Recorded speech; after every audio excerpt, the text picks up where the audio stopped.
Hey everybody, I'm Mike. This is Budget Guns and Gear Reviews, and you are watching The Right of the People, where we use the first to defend the second every Friday night at 11:30 p.m. Eastern. So uncover your keyboards, fire up your fingers, and come join the conversation.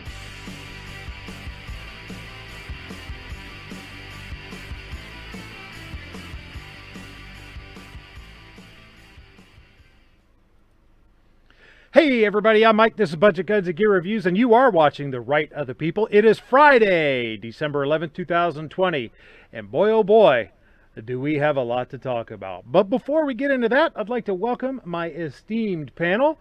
We have with us, as usual, the tactical pickle himself, Calaveras 32 Special. How you doing, sir? I'm doing just fine, Budget. Thank you. It's a lovely Friday, rainy Friday night out here in California, so figured I'd enjoy a cigar and jump in the show. Outstanding. Well, I'm glad to have you. Speaking of glad to have you, we have the irascible yet lovable Squibload. How you doing, sir? That one's for roll call. Doing okay tonight, I guess. Good. And with us is a special guest tonight, folks. We have someone whose work we're going to be discussing a little bit later, John Crump. How you doing, John? Oh, we did have him. Is he still here? Oh, sorry. Thank you for having me on. Sorry, I have my mute button. You told me to mute up, and I muted it up. It's your fault. No problem. Glad to have you here. Thanks for stopping by. Out in the chat, we have Grim90 was first. Then we had Calaveras 32 Special pulling double duty. Then Mystic Gun, Scott 79. Squibload in the house. Midnight Range TM being a rabble-rouser as usual. The Poor Conservative. Squib Lift. So we've got both the Squibby. Who else?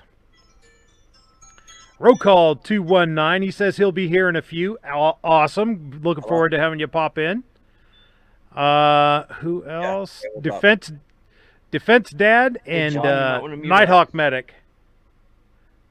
So welcome to everybody. Let's dive right into this, our first topics of the night. I'm sure those of you who have not been living under a rock today know that the feds, the ATF, raided Polymer 80 yesterday. We're going to go ahead and I'm going to go over two articles on this topic and then turn it over to the floor. So let's get into it. First up, from AmmoLand, a piece by our buddy here, John Crump. Breaking: Polymer 80 raided by ATF in an apparent move against ghost guns. Nevada-based firearms company Polymer 80 was raided by the Bureau of Alcohol, Tobacco, Firearms, and Explosives, BATFE or ATF, yesterday in an apparent move against so-called ghost guns. Polymer 80 build kits with tools and a bit of skill can be turned into a firearm receiver.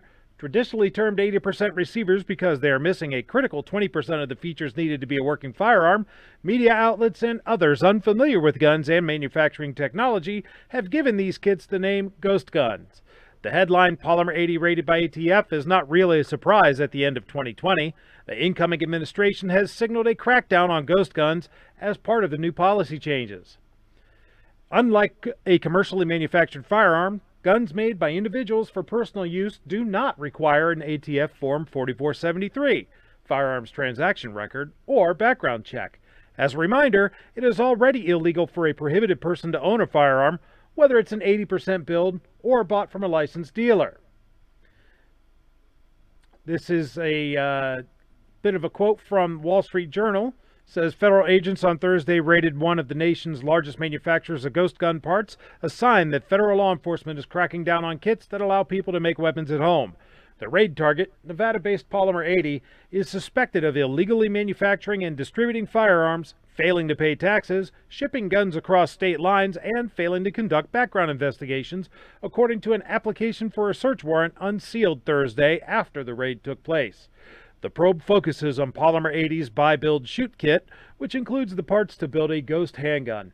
The kit, which Polymer 80 sells online, meets the definition of a firearm, ATF investigators determined, according to the warrant application.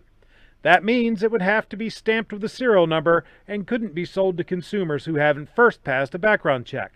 Polymer 80 Chief Executive David Borges didn't return phone calls or texts seeking comment Thursday evening. Agents seized records and other evidence in Thursday's raid in Dayton, close to Carson City, a law enforcement official with knowledge of the investigation said. No Polymer 80 employees were arrested, and no charges have been filed. The raid by agents with the Bureau of Alcohol, Tobacco, Firearms, and Expletives comes after ghost guns have been used more frequently in high-profile attacks. In September, 2 L.A. County Sheriff's Department deputies were shot while sitting in their patrol vehicle by a man using a handgun built from Polymer 80 parts, according to the documents.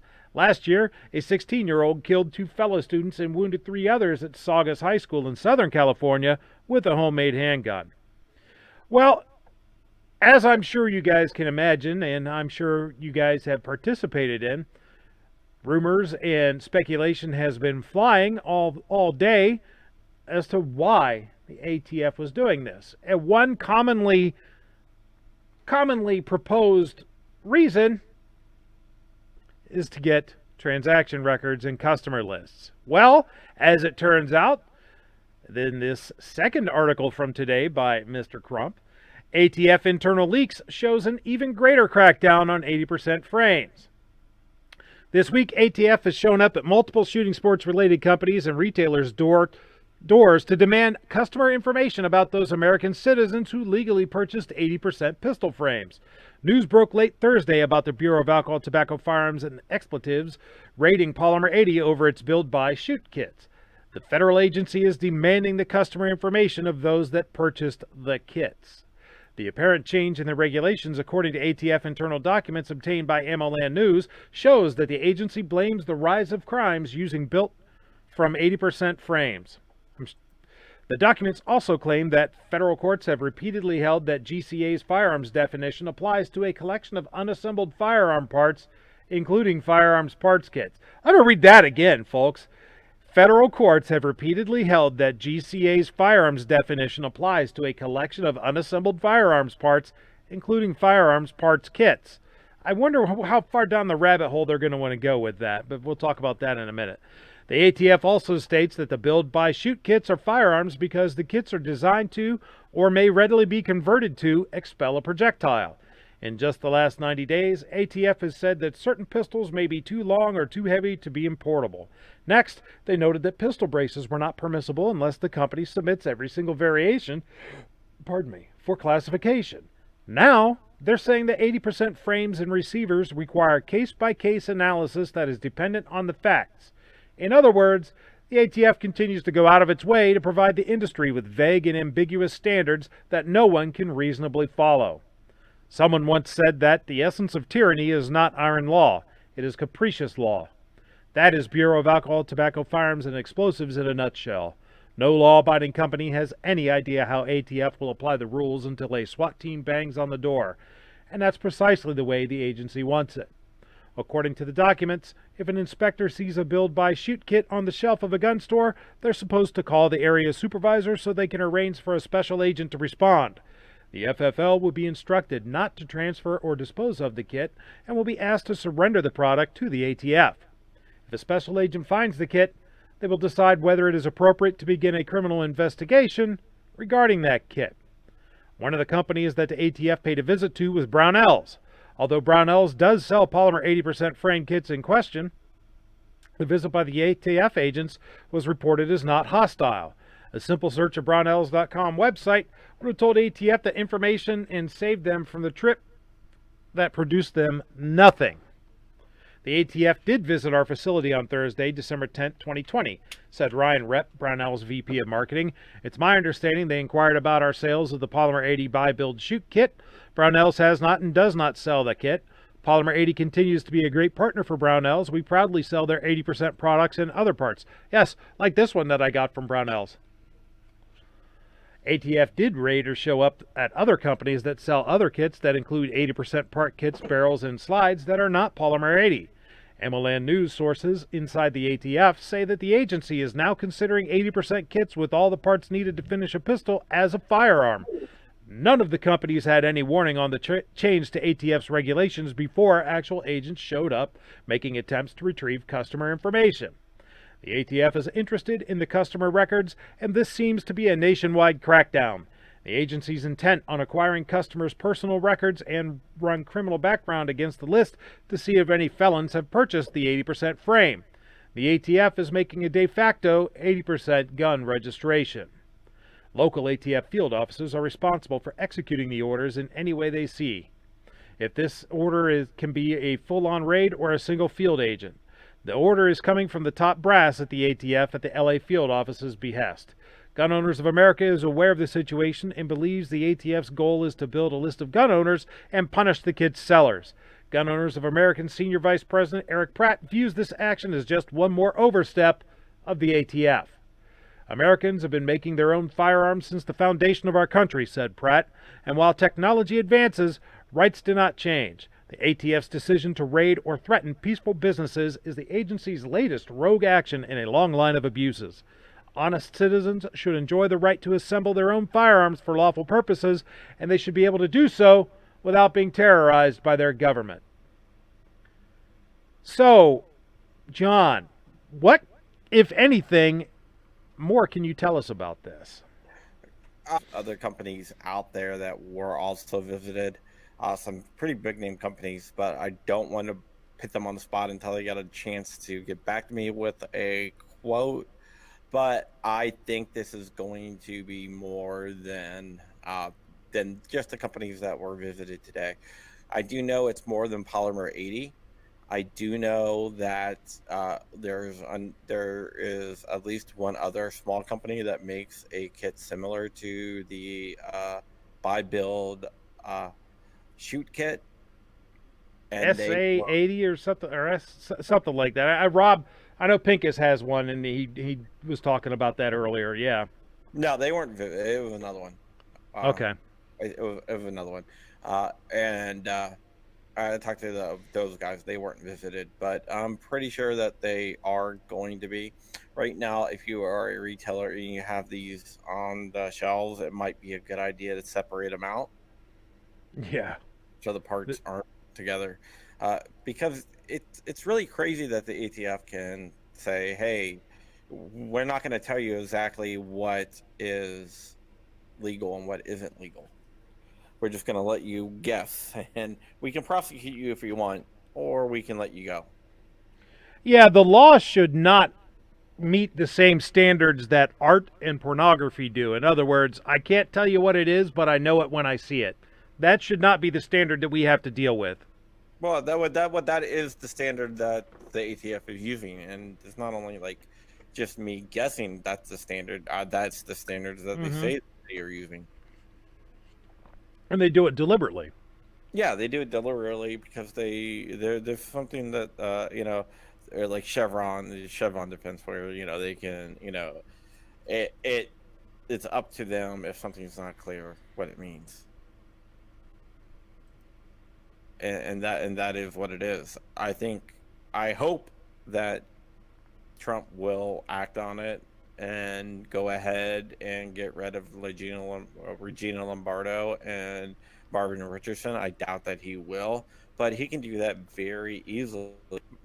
Regina Lombardo is the acting head of the ATF, and Marvin Richardson is the assistant acting head. So they're both on what's called waivers, which means that they've been in the ATF for so long that they're already past the mandatory retirement. But they have waivers to stay on past the mandatory retirement. Trump doesn't even have to Schedule F them. He can just revoke their waivers. Yeah. Unfortunately, it will just be a Band-Aid anyway. Because what we have coming down the pike come January 20th is going to be worse than what this is. Because CloverTac does rightly point out, keep in mind, this is not the first time that the ATF has raided those types of places, just that Poly 80s are way more popular now, and it's drawing far more attention. And that is true. Yeah, I don't think that I don't think they're going to ban Polymer 80s straight out. I think they're just going to ban the kits, which doesn't make any sense because now we got to ask ourselves, if we buy the frame and then we buy all the parts and the tools to complete it in one transaction, are we actually purchasing a firearm? They're not really clear whether we are or not. Yeah. How many transactions do we need to make? If we purchase everything but the tools and the jigs, are we still purchasing a firearm? Or how about if we buy the jigs and the frame? Are we purchasing a firearm then? We don't know. So it's kind of confusing. Guitar Man Pete says that where is it? What did he say? Where it says likely Poly 80 is the next bump stock. What do you think? You think it is? I don't know. I honestly don't know. I don't know what the ATF is going to do. I know from reading their internal documents on both cases, it looks like they know that they cannot ban the Polymer 80s. There is a case in California by California versus ATF where they're trying to sue the ATF for the definition of a firearm to make 80% lowers and 80% frames firearms. What I think is probably going to happen is the DOJ under a Biden administration is just not going to fight that case and be like, hey, look, we didn't do it. It was a law. It was a law case that a case that did it. Let me welcome Roll Call 219 to the show. Welcome, sir. What's up, man? Thanks for having me. Great show tonight. Hello, everybody on the panel. John, long time. Never talked to you before. All right. That's a really long time. All right. Maybe I have. All right, guys. So, everybody else, what do you guys think about this? Is this much ado about nothing? Is this something that we need to be concerned about? Is this some nefarious plot? I mean, what do you think? Can I say one more thing? Sure. My mom is kind of locked out of her house, so I have to go help her. Okay. Well, thanks for stopping by, John. I appreciate it. It's always good to hear from the horse's mouth. Yeah, but I hope that cleared up some stuff. If anybody has any ATF dumps or anything else they want me to take a look at, let me know. I got about 500 more pages. I had 300 at the beginning of the podcast. Now I got about 500 more. I got 200 more pages came in as we were talking. Oh, wow. Another dump. I'm not even sure what this is. So. Well, thanks for all you're doing, man. Hey, guys, John is also a nominee over at the Gundies, so go on over and show John some love. Yeah. Vote for me for most influential male. I don't think you're in that one. But nope. The other one with crossover creator, vote for Budget. Budget is actually in Best Gun Reviewer and Most Likely to Survive an Apocalypse. Did you say cross-dressing creator? Yeah. No, that's Midnight Range TM. But okay, all right. But not that there's anything wrong with that. And crossover creator too. Then. All right. All right, John. Thanks a lot. All right, and vote for Clover Tech out there too. Vote for whoever the hell you want. All right. So, what do you guys think? Well, that's where, with our current administration, it's hard to say. In the next administration, assuming it goes the way that it's looking like, with California, it was Javier Becerra being brought up to the federal level. It was under his tutelage here in California that they pushed hard to try to make accessories reclassified as firearms, anything from a bolt carrier to a firing pin to a stock to a grip, all those having to get their own serial number, their own background check in order to purchase those. It would not surprise me in the least if an 80% is reclassified as a firearm, let alone the kits, just because with the people that are being, that they're either have been appointed or there's rumors that are going to be appointed, I could very much see it go that direction, unless the courts stop it. Ro, do you have an opinion? Well, I mean, you got to look at it this way. By the way, you got the Unabomber look going on with that hoodie up, dude. I look at it this way. All right, I don't buy these these things, these toys, these experiments. I steer away from them because they toe a fine line. And every time something comes out, like a bump stock, like a Polymer 80, now it's a pistol brace as well. All these things that toe this line, the ATF has gone after. From one sort of the spectrum to the other, they have always never liked things that towed the line. And this is something you have to really think about yourself now if you ordered anything from this company. If they actually did take documents from this company, like in John's article they said, you should really rethink about purchasing stuff like this in the future. It's bad enough that every time we now fill out a 4473, another thing that they changed, the ATF, that now the firearms that are listed on your form are right above your name.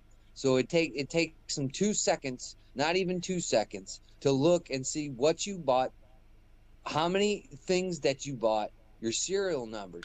The ATF is going in a direction where we never thought they would, but we thought they could, but they're doing it now. This is something we really have to look at. And if it ever comes out that Biden, when he had his meeting with the ATF this past week, because they've even gone on national stage and talked about ghost guns, this is something to look at. Because this is only, if this came directly from the Biden administration, any sort of level, senior or under, we really have to look at this and say, we're going to have a long road ahead of us in the next 4 years. So I tell gun owners, don't panic. Now, for the people that bought these kits, you better have that back in your mind, because they are going to check. When I've seen the ATF come into my place of business, they check. They check these certain things. So be aware when you start towing this line, which I think there should never be a line of what we can and cannot own. But unfortunately, we live in the time where there is. You should really be aware of what you're doing, what you're purchasing, and how you're going to go down the road further when this stuff happens, just like in the pistol brace. I think you really need to take a look at this stuff. Don't run around and say the sky is falling, everything is burning, but take notes of this, because they sat on national stages during the Democratic nominee portion, during the first Trump election in 2016, talking about ghost guns. They've said it during the Obama administration about ghost guns. That's why I never fiddled with 80% anything. We sold them at work, looked at the guys at work, that was a couple of years ago, and said, watch, the ATF is going to frown upon this stuff. So, again, I mean, that was just a hunch I had. I had a hunch about the pistol braces when the ATF agent came in and bought one and then told me that, you don't have to worry about it because you won't be able to buy these or get them anymore. So I'm telling you, you really have to pay attention to this stuff. And should have looked at him and said, Molon Labe. Yeah, no shit. I mean, you really have to look at this stuff. Am I telling people to panic? No. But this is what we're going to have to deal with in the next 4 years of this administration if they take office. What I really wanted to ask John, and if John ever comes back into the chat, is are these dumps, are they perpetrated to incite what we saw at 5 o'clock this morning and all day today about this story? Is it to incite panic into the gun culture? Is it to get us thinking, oh, we better not buy this stuff, or we better think twice about, having this stuff and turn it in? That's something I want to know. How credible is this stuff? And if it's really credible, then I think we should take a look at this stuff. I don't have access to this stuff until he publishes it. This stuff doesn't come to us. So that's something, if anybody gets a chance, or maybe I'll email John and dig further into this. And, I don't want him to uncover his sources, because that's a journalist's thing, is not to give up his sources. But is it a credible source? And if it is, what's the next step that he's going to be fed? Because we can kind of connect the dots at this point, and he already said he just received more documents. I say take a look at it and see what happens. I don't think John would put anything out there that didn't come from a credible source, because that's his reputation on the line and how he earns his bread and butter, right? Yeah, but I mean, anybody can be an a-hole, man. Couple things I want to address out in the chat. Number one reason why people would buy these 80% kits, this wasn't a kit. I just bought the frame and the jig and the innards for this Polymer 80 Glock. One reason I did it was, as Pickle said, to spread out the cost of buying it. So it's not all at once. It's, a couple hundred here, a couple hundred there, whatever. So I could spread it out over a larger period of time. And number two, I learned a lot about how these things work just by building this and putting this together. Same thing as when I assembled my AR. I learned how that thing works. And that happened when I did this. But the third, and I think the most important reason, is because it's been damn fun. I've enjoyed doing it. It's been a nice little project, One other thing I want to address is Guitar Man Pete's out there talking about how gun owners probably aren't going to do anything about this, and we may or may not, that we need to be out there protesting and whatnot, and we'll probably just sit around and whine on YouTube like usual. And I have to point something out. Squibb and Rowe, I can tell you for a fact, have been out protesting. They drove from Indiana and Michigan, respectively, to Columbus, Ohio, to protest. I was demonstrating. Okay, you were demonstrating. I apologize. To demonstrate. I was standing on the steps of my Capitol building, demonstrating and protesting and speechifying about gun control stuff. So, I'm not sure if you were addressing that to the people on the panel, but I can't speak for Pickle, but I can tell you 3 out of the 4 of us been there, done that.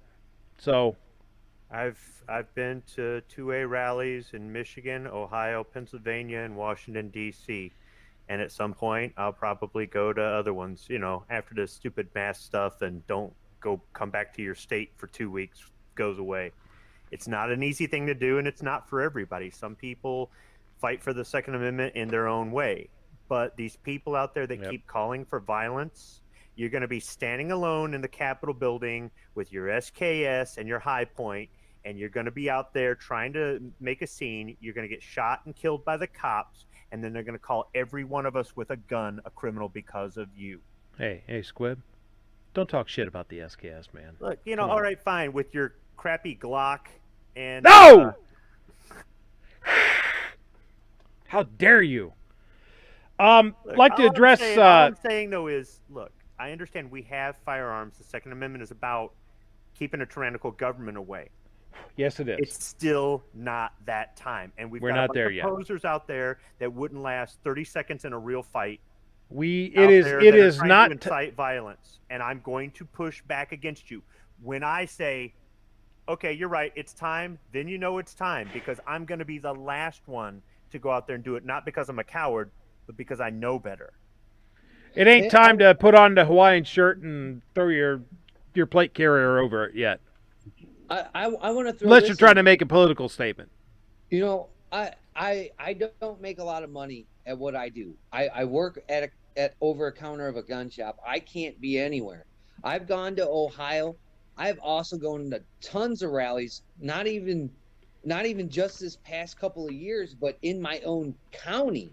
If I can't defend my own state, how am I going to defend your state? The people on the panel state, the people out in the chat state. When I have to go out and defend my county, especially, and my state in general. I mean, I understand the frustration among gun owners, but see, now here we go again. I'm better than you. You're better than me. We're not going to do anything. What is good is for me is not good for thee. If you guys want to continue to take that type of attitude, you can take that type of attitude. The time for the squabbling over whose channel does what and this and that is over for me. It's over for the Roll Call 219 channel. I'm about trying to pass on information. I'm about trying to sift through the information and make sure it's not bogus information. I'm so tired of everybody saying gun owners aren't going to do anything. Gun owners aren't going to do anything. You know why gun owners aren't going to do anything? It's because people keep on saying they're not going to do anything. I think, listen, I do think Pete has a point, because the majority of us do sit around and not do shit. It's not everybody is like us who gets out there and does that. He is right. But I think that you don't effect that change with people. You don't get them to get on board by trying to shame them into it. You have to motivate them into it. You have to encourage them into it. So if you think I was bragging or trying to shame somebody, no. No, that's not what I'm saying. I'm a middle-class guy, and I do this. If you don't That's think not what it's I'm saying. effective, if you don't think it's effective, but you have another way that you fight for the Second Amendment, I support you. For example, Patriot in Dark, he's all about writing letters. I did that in the past. It doesn't do anything, but he pushes writing letters.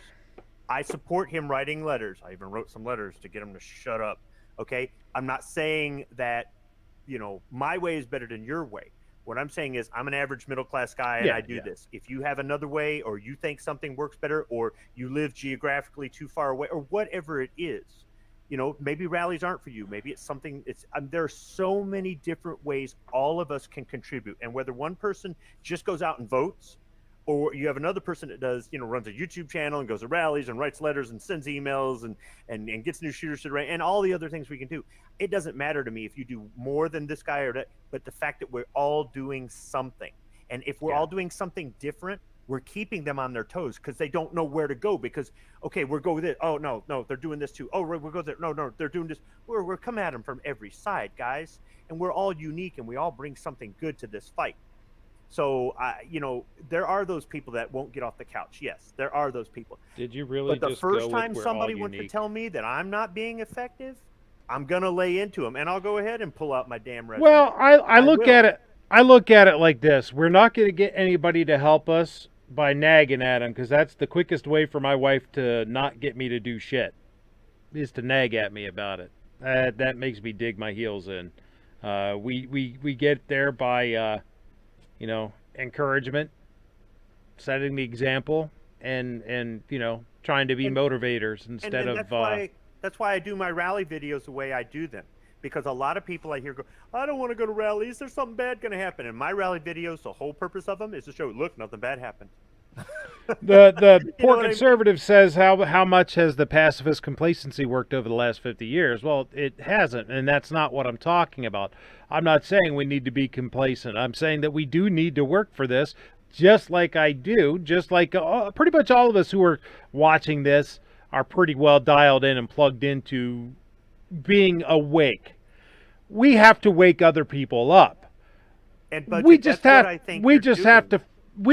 to find a way to do it that's going to speak to that person and not drive them away from it and make them say, fuck it, there's one. I'm just going to sit on my couch. Okay, but here's the thing. If they can't handle a little ribbing and jabbing from us, a little bit of policing within our own, if they can't, how are they going to deal with anti-gun? That's not what I'm saying. You're that weak, you won't survive a second in the fight, because you're just going to throw your hands in the air and give up. Might as well go. No, what I'm talking about that we shouldn't be doing is, you guys suck. You're just sitting there on your couch not doing shit. Get the fuck up, you lazy bastards. That's what I'm talking about. That's not something that we should be doing. That's two, I know, right? Yeah, but see, that's just I'm it. almost wound up. If they can't handle that, how are they going to handle the anti-gunners? Man up. Jeez. I want to say this. You know, I understand there's complacency. I understand there's laziness. But look what is going on. I shouldn't have to motivate you. There is nothing I have to say to motivate you. Should. We shouldn't have to fight this, but we do. Yeah, but look at what you But guys we do. You guys bring stuff out But there we do. on the internet every week. You take time out of your lives and you try to make a difference. And every now and then, you're going to get some information to somebody who didn't know otherwise. Or you are going to inspire somebody. Or maybe, you know, Hold on a you second, are going guys. to get that person, you're going to kick them in their butt or whatever. What have you? Or you're just helping us all stay together. Maybe some people are thinking about giving Hold up. on a sec. So, I mean, for somebody out there to accuse people in the community of not doing stuff, I think just this show itself is doing something. And it's not, and budget. Hold on a second, a couple fellas. guys on YouTube just whining either. Hold on a second, fellas. For those of you who want to talk guns, who want to talk 9mm versus 45, revolver versus semi-auto, lever gun versus bolt action, head on over to the Daily Gun Show. Start checking that out. That started about 8 minutes ago. G talks about that stuff far better than I'm ever going to. And so that's why I don't do a show about it. But if you want to talk politics and Second Amendment related news and current events, stick around. Speaking of stick around, let me go ahead and give back a little bit to those who support me. I am going to give one of my patrons right now, this right here, this Gearlight S2500 flashlight. I'm going to give one of these to one of my patrons. I have the stainless steel bowl of destiny. Let's shake this up right here because I have my patrons' names in here, and I'm just going to pick one of them. Let's see, who is this? La la la la la la la la. This is, don't know if you can see that.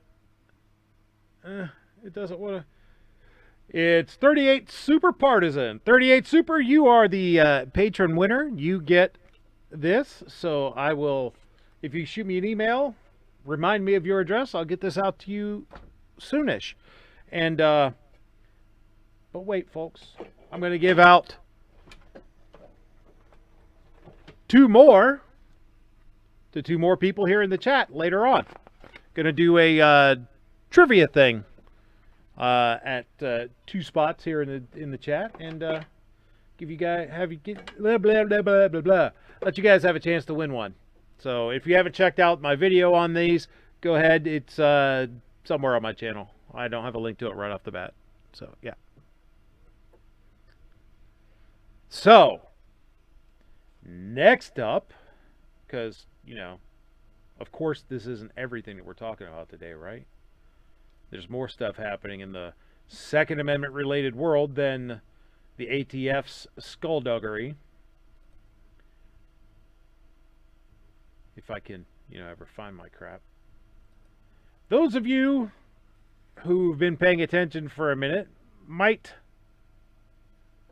Yes, I did use a Dominion machine. This is a cleverly disguised Dominion machine. Exactly. Anyhow, those of you who've been paying attention to events for a while may remember from this summer the Ken and Karen, the tactical peak salmon polo and khakis AR-15 clutching couple with the Jimenez tooth 380. Might remember them, the McCloskeys, and know that they're being prosecuted for that. Well, as it turns out, not everyone's happy with the prosecutor. This is from BearingArms.com from December 10th by Cam Edwards. Judge tosses prosecutor for McCloskey gun case. A St. Louis judge has ordered Circuit Attorney Kim Gardner and her entire office off of the prosecution of Mark and Patricia McCloskey, the St. Louis couple charged with unlawful use of a weapon after they displayed a rifle and pistol as hundreds of protesters trespassed through their private neighborhood as they made their way to the home of St. Louis Mayor Lyda Krewson for a demonstration. Wow, guy, let's look at what he's wearing, and then look at Squib's avatar. I think Squib did a great cosplay of this guy. Anyhow, on Thursday, Judge Thomas Clark ruled that Gardner's repeated references to the McCloskey case in fundraising emails for her re-election effort raised the appearance of impropriety and jeopardized the defendant's right to a fair trial. What, you mean maybe it makes it look like she's doing this for political reasons to try and gain public attention and gain public favor in a re-election bid? No! Ms. Gardner has every right to rebut criticism, but it appears unnecessary to stigmatize the defendant or even mention him in campaign solicitations, especially when she purports to be responding to others, he wrote. In fact, the case law and rules of professional conduct prohibit it. Should Clark's ruling stand, a special prosecutor will be appointed to handle the case. In St. Louis, the presiding judge picks the special prosecutor. Judge Rex Burleson is currently St. Louis's presiding judge. Clark has scheduled a status hearing on the case for January 7, 2021. Clark noted in his 22-page ruling that it's rare for prosecutors to be removed from cases and said that he didn't reach his decision lightly, but added that Gardner's series of fundraising appeals based off of the McCloskey's case aimed to raise money using the defendant and the circumstances surrounding the case to rally Miss Gardner's political base and fuel contributions. Gardner was successful in winning re-election in St. Louis, but her prosecution of the McCloskeys is an absolute dumpster fire and proof that voters should have thought a little harder before they cast their ballots. That's always the case. While Gardner can appeal the judge's decision, it's likely that a special prosecutor will be appointed to handle the case against the McCloskeys. Today's decision only adds more weight to the argument by the couple that their prosecution was politically motivated from the start, and given the fact that Governor Mike Parson has already vowed to pardon the couple if they're convicted, there's little need to waste taxpayer time and expense on a trial that's based on trumped-up charges in the first place. I couldn't agree with Mr. Edwards more. John Schwartz, the McCloskey's attorney, says he's hopeful that once a special prosecutor has been appointed, they'll decide that charges weren't warranted to begin with. This is what we wanted, Schwartz said. We would like a fair-minded prosecutor to take a look at the alleged crimes and reassess the evidence and see what they come up with, because we don't believe any of the evidence supports any of the charges. As long as that happens, then I think we have the right outcome, and that would hopefully be no charges. Ironically, Gardner herself claimed that the McCloskeys were the ones politicizing the case, but they were out trying to defend themselves, not get reelected to office. Judge Clark made the right decision in removing Kim Gardner from the McCloskey case. Now, let's hope the next prosecutor to handle it decides that it's in the best interest of justice to dismiss the charges altogether. So, good. Or at least that's my opinion. What do you guys think? Is that a good thing? Do you think that just simply being removed from the case is enough to sanction her for this obviously politically based prosecution, this witch hunt in order to bolster her own re-election and do fundraising? Do you think that maybe she should face disbarment or maybe even some sort of criminal charge? I don't know about the what the statutes, how they read in that state as to whether or not it reaches level of disbarment. Or certainly, it makes a strong statement for anyone who might be thinking about prosecuting, that they should only be prosecuting on information, on the actual facts, and not based on their own personal beliefs. So I think it's a good thing that this person was removed. I just want to say that Defense Dad, no, that is absolutely not the answer. So, no. I like this answer. No, that is not the answer. No. Bro, you still with us? Yeah, I mean, dude, she did this for political gain. I mean, dude, lose your job. I mean, if I did stuff for political gain and sitting on the catbird seat like these politicians have been doing for years and years and years, I mean, they should be held accountable for it. These are the people that we put in charge to govern our country and our counties and things of that nature. If you're not going to hold this lady to a higher standard, then don't be holding me to any kind of standards. I'm so tired of these people getting off easy and light. All these politicians, all these lawyers. I mean, these people are just they're disgusting. And to try and do it for political gain is even more disgusting. Fundraising? Are you serious? You're fundraising? And you're doing this for a fundraiser. You should be kicked out. You should be kicked out. Gone. See you later, alligator. After a while, crocodile. Guitar Man Pete says he doesn't see a criminal charge. No, I don't think there is one that would apply, which is unfortunate because I think that using, well, I don't know. Is it harassment under color of law or prosecution under color of law or something like that when one uses one's official capacity to terrorize and intimidate somebody? I know that is actually a statute here in Ohio. That's a criminal offense. Squib, do you have? Yeah. Okay.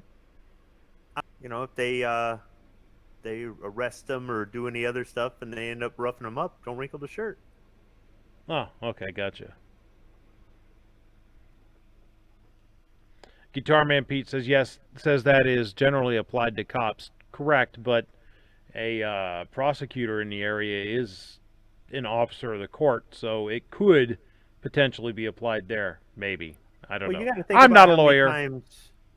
how many times judges do that, right? A few years back, we had a judge pulled over for drunk driving here, and the sheriffs gave him a escort home.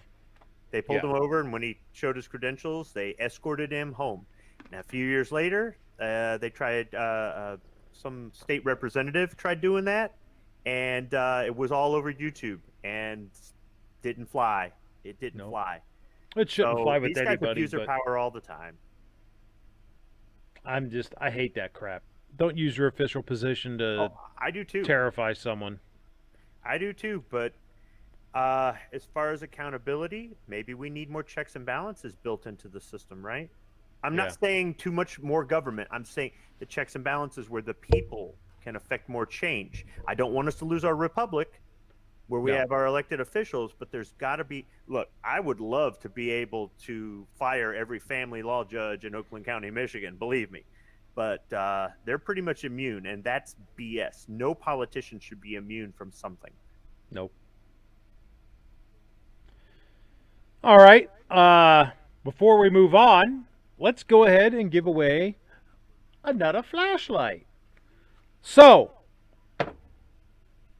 those of you who may have been watching the show for a while might have noticed that a few weeks ago, I changed up my background. It's no longer just the solid camo. I moved things around in my little nook in my basement where I do this, and I put some stuff in the background.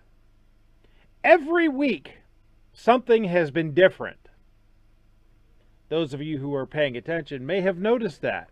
What has been different? The first one to put it out there in the chat wins. Get on your phone and answer this question so we can win a flashlight. Oh, I'm unmuted. I was unmuted.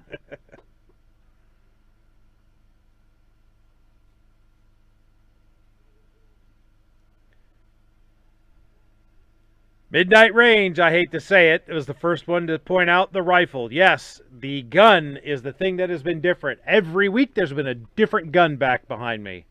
So, good on you, Midnight Range. You win ye old flashlight. So we have one more to give away, and we'll do that a little bit later. So now Midnight Range doesn't have an excuse. He can finally see around when he's had his head up his ass? Yes, he absolutely can. He must. I don't know how he's managing to do it, but he managed to get some daylight in there. So yes, that's what's been consistently different every week. I put a new gun up there. I don't know. I wondered to see how long it would take before anybody noticed it, but nobody said anything. And yes, tonight I have the sweet-ass Henry 410 shotgun up there. Nice. Yep, it's awesome. And next week it'll be something different. Maybe it'll be my Chinese Type 53 Mosin. carbine. Just as long as it isn't an SKS. Yep, as long as it isn't one of them evil things. All right, so let's go on to our next great state of Ohio. This is from Cincinnati.com from December 11th. No, that's not what I'm... no. Why? Why are you doing this? Here. Bill eliminating duty to retreat. Ohio's GOP-controlled legislature is fast-tracking a bill that will eliminate the requirement to retreat before shooting. Senate Bill 383 would eliminate the duty to retreat before using force in self-defense, defense of another person, or defense of certain property. The change would expand the places someone could fire a gun from his home and vehicle to anywhere he has a legal right to be. The bill passed committee with party line vote Wednesday, setting up a full Senate vote next week. Prosecutors would need to prove beyond a reasonable doubt that the shooter did not act in self-defense to convict that person. At least 27 other states have eliminated the duty to retreat before firing in self-defense. These laws are sometimes called stand your ground or shoot first by opponents. For gun owners, the change is a matter of safety and fairness. I have this right in my home. I have this right in my vehicle. But for some reason, Ohio removes this right in all other locations. Dean Reich, executive director of Buckeye Firearms Association, told lawmakers. Law-abiding gun owners are taught to avoid and escape dangerous situations before defending themselves, but many fear what would happen if the court of law or public opinion if they had to shoot, said Judy Phelps, owner of On Guard Defense in southeastern Ohio. There is no time or opportunity to escape when evil is bearing down on us, Phelps told lawmakers. Those who oppose the bill say eliminating the duty to retreat would lead to more violence. A 2012 study by the National Bureau of Economic Research, gee, I wonder if that's a socialist think tank, of 21 states found these self-defense laws do not deter crime. In fact, homicides increased by 8%. House Minority Leader Amelia Sykes, Democrat, Akron, said the bill was disrespectful to the people of Dayton, where a 24-year-old shooter killed 9 people and injured 17 others in August 2019. They wanted common sense gun safety legislation, she said. I wonder how much Bloomberg's contributed to her political campaign. It is deadly, Sykes said of the proposal. It makes especially black and brown communities unsafe and feel unsafe. Oh, I'm sorry. My rights stop where your feelings start. Your feelings don't matter. Or rather, your feelings stop where my rights start. A U.S. Commission on Civil Rights investigation into whether stand your ground laws had an unacceptable racial bias in how they are applied was inconclusive, largely because data aren't collected uniformly or consistently. Or maybe because they found out it was bullshit, so they said it was inconclusive. Just saying. What we do know, and what we cannot ignore, is that the same racial biases that have permeated our criminal justice system cannot be separated from this issue, February 2020 review found. Sykes said prioritizing this gun proposal over legislation to declare racism a public health crisis or addressing COVID-19 concerns is horribly disrespectful and offensive. So, yeah, of course, liberals find something with which they disagree to be disrespectful and offensive. Duh. And racist, too. Can't forget that. It's disrespectful, it's racist, it's offensive, it's just so horrible. And there's more on this topic. So let's go to the fact that this bill absolutely did pass the Senate committee. This is from the Buckeye Firearms Association from yesterday. On Wednesday, December 9th, the Senate Government Oversight and Reform Committee passed Senate Bill 383 on a party line vote. Senate Bill 383 amends Ohio law to enact the Ohio Duty to Retreat Act, providing an expansion of the locations at which a person has no duty to retreat before using force under both civil and criminal law. Democrat members of the committee repeatedly attempted to amend the bill with gun control measures, including raising the minimum age to buy firearms, allowing local governments to pass gun laws, and introducing red flag procedures. All these amendments failed. Good.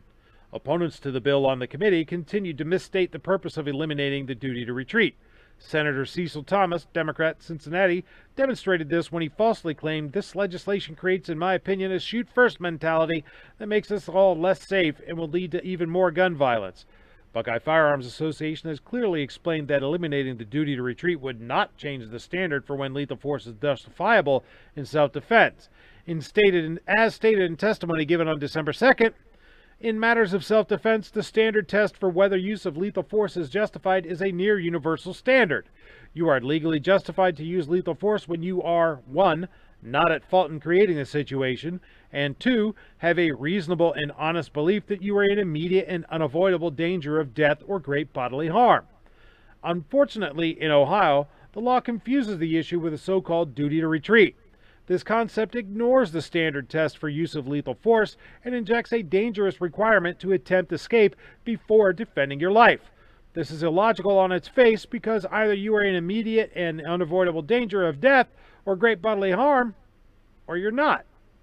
If you honestly believe you're about to die, it is cruel and absurd to expect you to attempt to escape, delaying your own self-defense and putting your life in even greater danger. Ohio's duty to retreat law is an injustice to victims of crime and an outrageous legal requirement. Senate Bill 383 removes this duty in a clear-cut fashion. The standard for use of lethal force remains unchanged. House Bill 796, an identical bill in the House, is working its way through committee hearings. BFA has provided proponent testimony on both bills and has generated thousands of emails to Senate and House members in support. We urge senators and representatives to take swift action on these vital bills. It's time to eliminate the duty to retreat and end the current legislation. And the end of the current legislative session is coming in just days. But wait, there's more. By the way, I'm not drinking carbonated beverages tonight. I am drinking Gold Peak Diet iced tea. No, I'm not sponsored, but hey, Gold Peak, if you want to, I'm your boy. I'll show. For iced tea, hell yeah. So it's going to head to a vote, and that's awesome. Hopefully the House version gets passed quickly and goes through this. But one thing that looks like it ain't gonna go nowhere is Governor DeWine, his slate of gun control proposals. Lawmakers indicate DeWine gun control bill will be allowed to die as session closes. This is from today. Even though much about this lame duck session seems up in the air as legislators navigate an increasing number of positive cases of COVID-19, there is one thing that seems patently clear. Mike DeWine's gun control bill, Senate Bill 221, is all but dead. From the Toledo Blade. Republican legislative leaders plan to pass a bill to expand situations in which someone could use a gun in self-defense without a legal duty to first try to retreat. They seem to have little, if any, appetite, meanwhile, for gun reform sought by Governor Mike DeWine. Good. At the present time, I don't determine any sentiment to proceed with those, Mr. Cupp said. I think the House is focused on providing individuals with the ability to better protect themselves from violent crime. DeWine and his Lieutenant Governor John Husted have been stumping for passage of SB 221 every chance they get for well over a year. At the sad anniversary of a mass killing, check. In the wake of criminals committing high-profile crimes using a gun, check. On multiple occasions, DeWine has been so committed to his gun control bill that, as the Cincinnati Enquirer reported in February, he employed a fake grassroots or dark money group to attempt to create the illusion of support for this piece of legislation. On multiple occasions, DeWine has even stooped to using his coronavirus press conferences to promote his gun control bill. Unsuspecting people are tuning in, praying their small businesses won't be shut down again, or hoping to learn if the state will give their child permission to participate in a sport or stage play, finding instead that they fell for a bait-and-switch scheme. In these press conferences, DeWine attempted to employ several tactics to fool Ohioans into supporting his bill, many of which we've seen before, and some of which were more novel. These efforts have failed. There is no sentiment among Ohio's legislators to pass this bill because there's no sentiment among their constituents to pass this bill. There is, on the other hand, much momentum towards passing improvement to laws which protect Ohioans' Second Amendment rights. In addition to SB 383, House Bill 796, legislation that would eliminate the duty to retreat from Ohio's self-defense law. Bills that can make the governor's desk are Senate Bill 317 to expressly allow teachers and other school employees to carry firearms on school property without having to undergo the same training required of police officers. Senate Bill 175, which would provide civil immunity to nonprofit organizations in case of incidents of injury or death involving the carrying of concealed weapons, as well as bills which seek to lessen penalties if a driver fails to promptly inform law enforcement of a gun's presence in the vehicle during a traffic stop, and exempt antique firearms from the list of weapons that certain people are forbidden to obtain because of criminal records or other issues.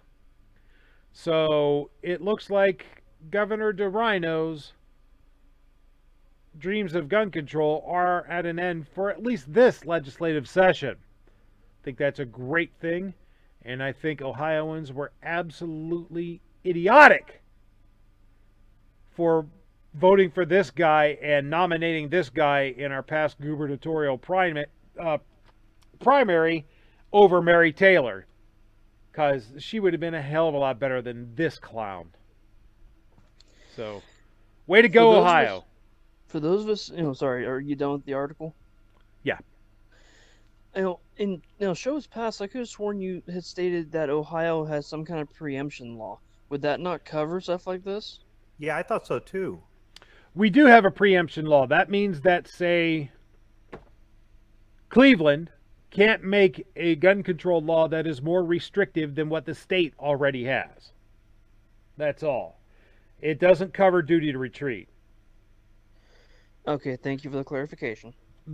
We currently have a duty to retreat written into Ohio law. If it is safe to do so, we must retreat before we can use deadly force. And I think that's a complete load of horse shit, because as the BFA said, either you're in imminent danger or you're not. If you're in imminent danger, why the hell would you put yourself at further risk by trying to retreat? So we need to have that garbage thrown out.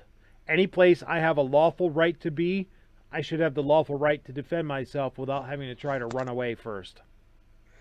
It's interesting that Ohio has legislation that's trying to get the duty to retreat removed, while at the same time there is a politician in Texas trying to add a duty to retreat. Mm-hmm. Seems a little backwards, but I don't think that'll go anywhere.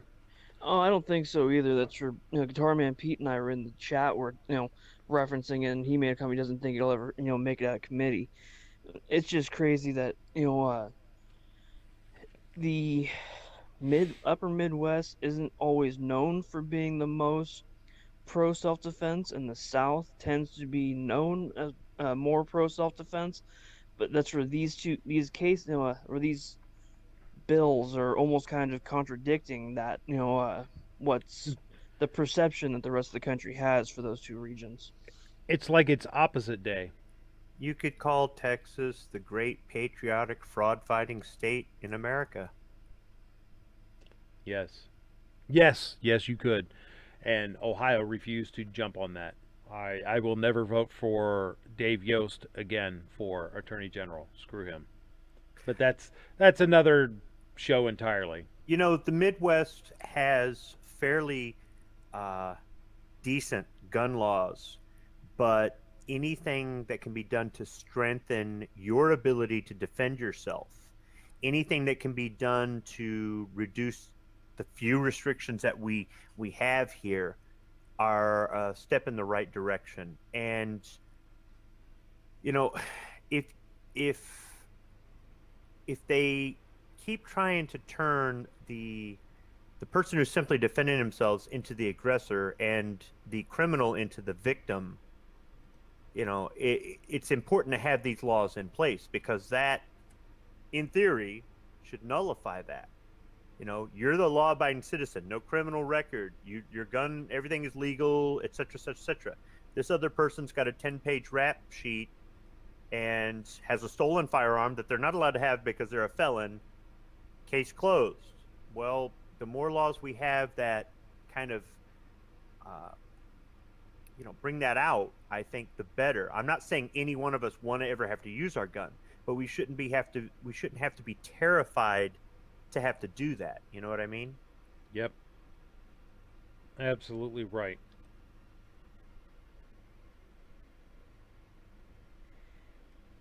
Guitar Man Pete rightly points out, remember, there are no blue states, only some huge-ass blue cities. And that's it, too. That is it. We have one more piece that I want to talk about in our main topics today. And it's another example of the fight being carried on. This is from bearingarms.com from December 8th. Second Amendment Foundation files lawsuit over California's 21 to buy long guns law. In the wake of Parkland, one of the more popular measures with anti-gun lawmakers was to create a requirement that you had to be 21 years old to purchase a long gun. While federal law only restricted handguns to those over 21, several states took it a step further in a bit of knee-jerk reactionism that made every gun rights supporter cringe. Now, though, California's version of that law is being challenged.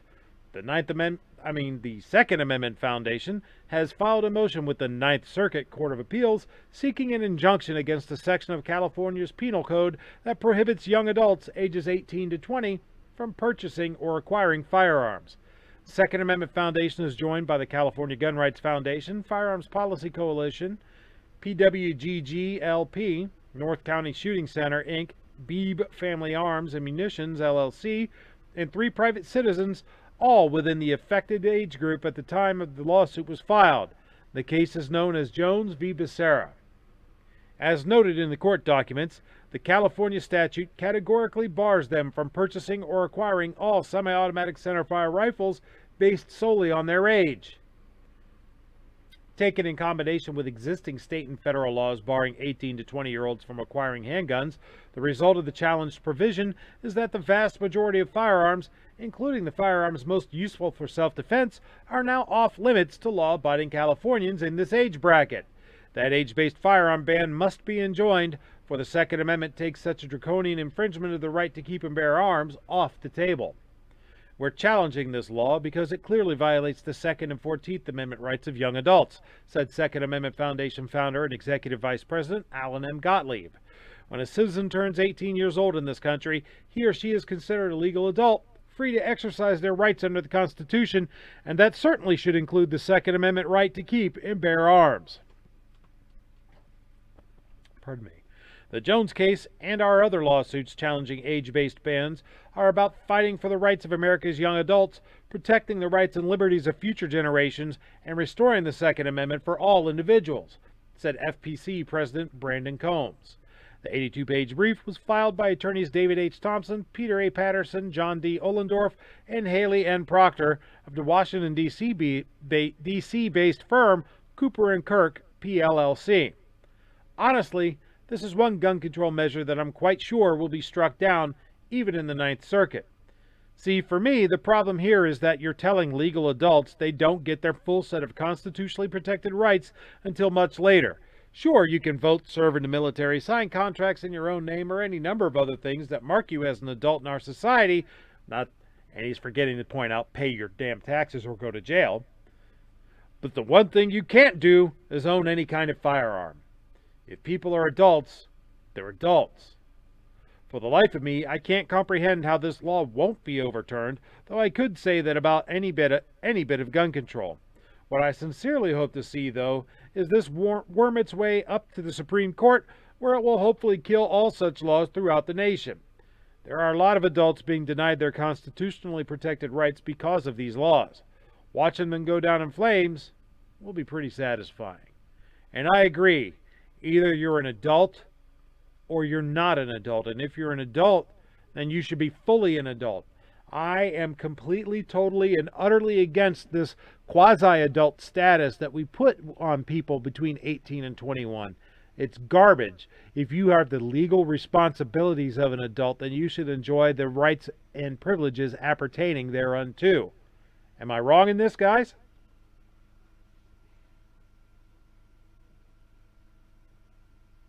When I was in the military, if you were 18 years of age, you could drink alcohol as long as it was on base.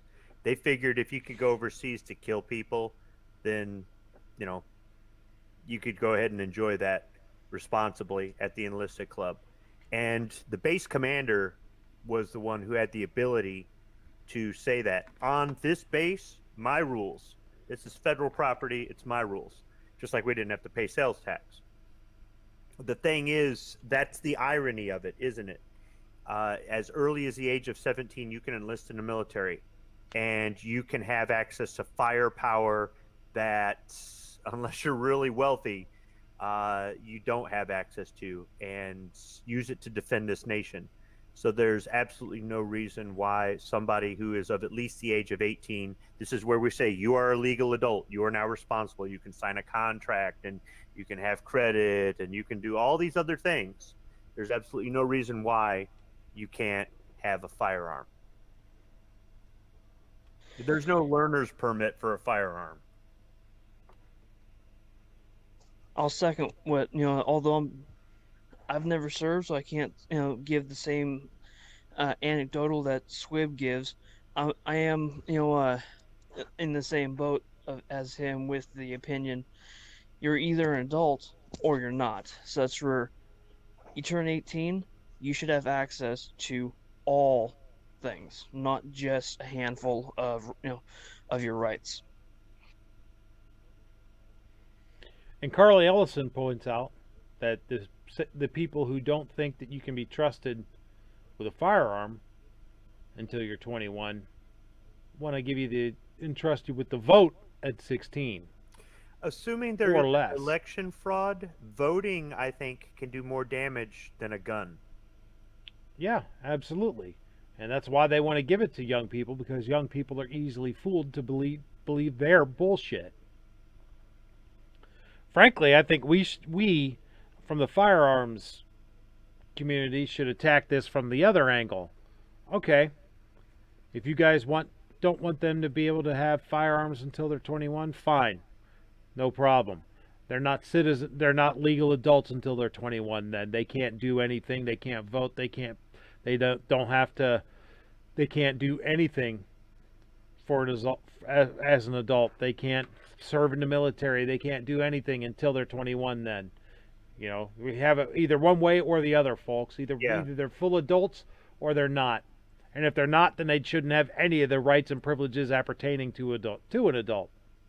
Either change the baseline to 21 or leave it at 18, and that's that. There is no if, and, or but, no gray area. Of course, they would never go for that because they know that the older someone is, the wiser someone, generally speaking, is, and the less likely they're going to be to vote for them. So we can't have that. Well, with the proper people counting the votes, doesn't really matter what the votes are. So why, voting age 14, 18, 50 doesn't really matter anymore. Yeah, the person voting doesn't matter. The person counting the vote does, right? Hey, let's have the 14-year-olds count. Didn't Stalin say that? I want to say that was Joseph Stalin. And Slim Jims are candy. Yeah. I figured I would stir the pot a little bit in the chat with Pancake Boy, but that's for Slim Jims are candy and hot dogs are sandwiches. Was it Stalin or Lenin? But yeah, I think it was one of one of the two that made the comment about counting the votes. It was one of those communist persons. We need another good commie chat. Yeah. Well, when it comes down to it, this quasi-adult status that we inflict on our young people is just downright stupid. Speaking of downright stupid. And now prepare yourself for another tale of stupidity in this episode of Moron of the Week.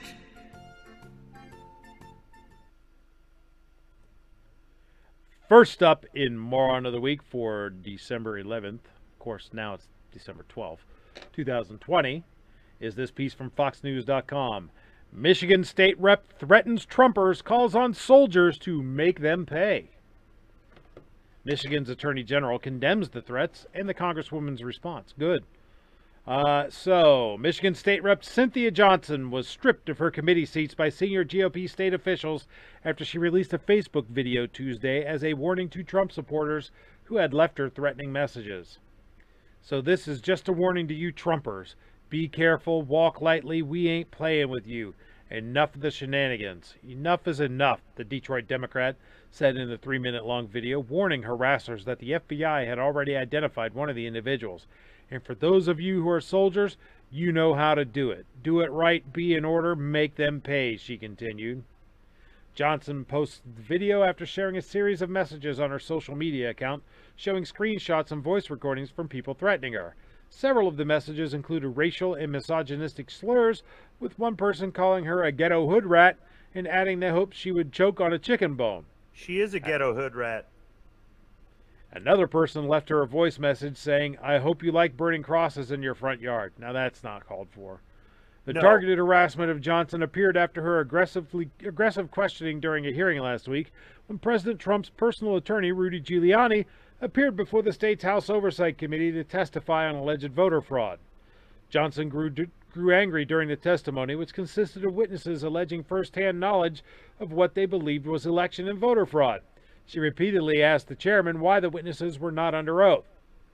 Republican State Representative Matt Hall told Fox News prior to the hearing that the witnesses would not be under oath because the hearing was an informal working session and not legal proceedings. We're an oversight committee looking at how the election was conducted in Michigan and trying to find ways we can improve moving forward, Hall said. Ban Dominion voting machines?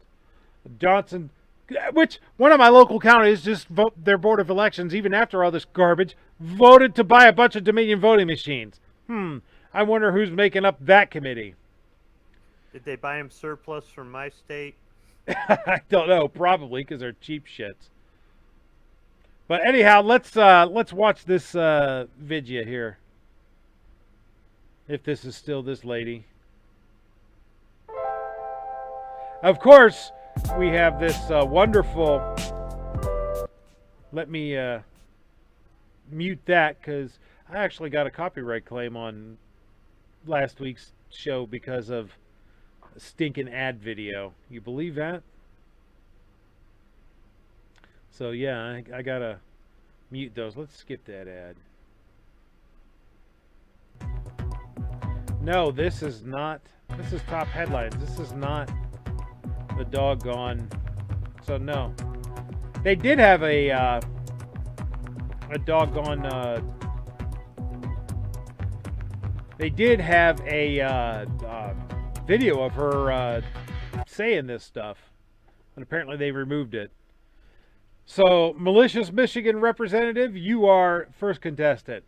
Next up is the, remember that fourth grader who got suspended for 6 days because his BB gun showed up in his room on a school virtual learning session, and he got suspended for 6 days because he brought a BB gun to school.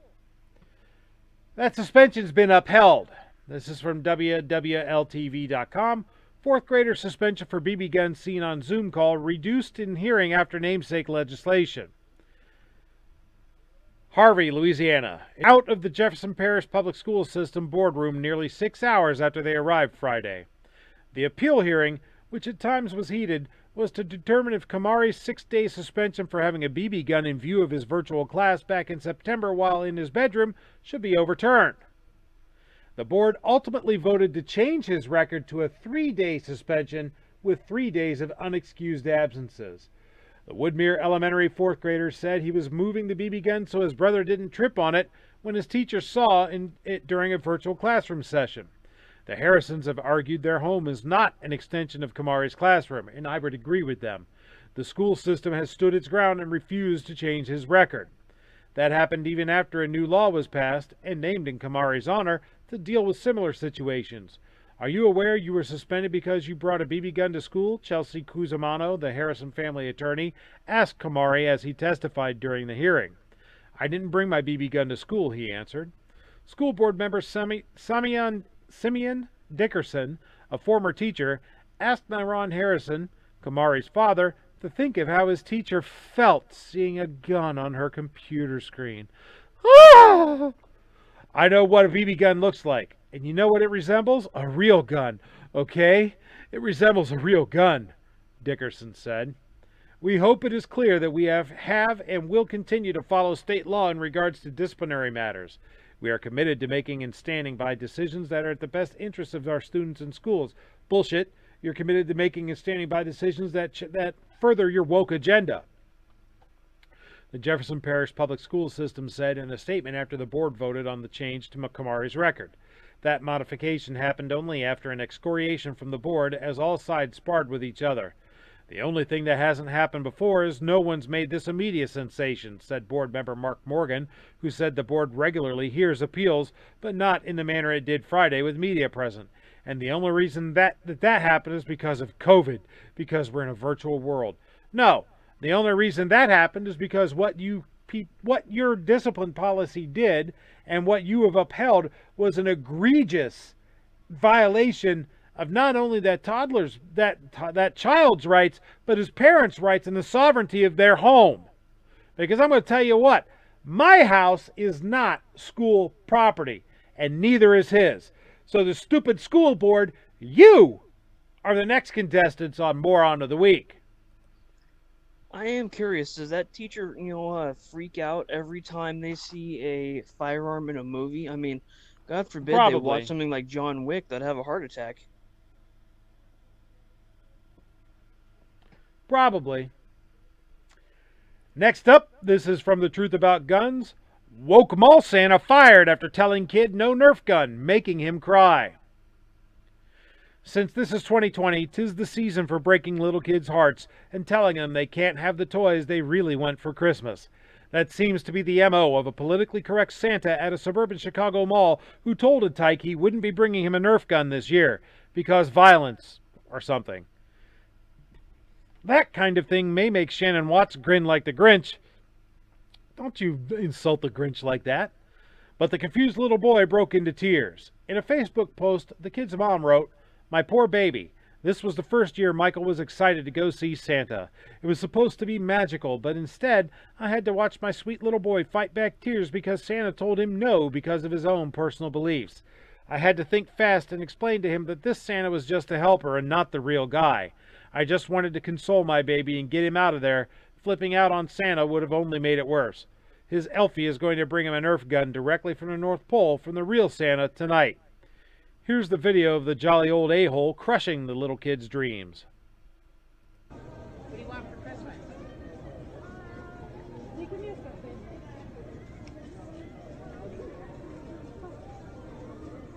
You don't know? What? No guns. Nerf gun. No, not even a Nerf gun. No, if your dad wants to get it for you, that's fine, but I can't bring it to you. But what else would you like? There's lots of other toys. There's Legos, there's bicycles. You'll shoot your eye out, kid.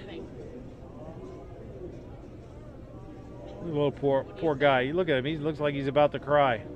Because he's gonna. What an asshole.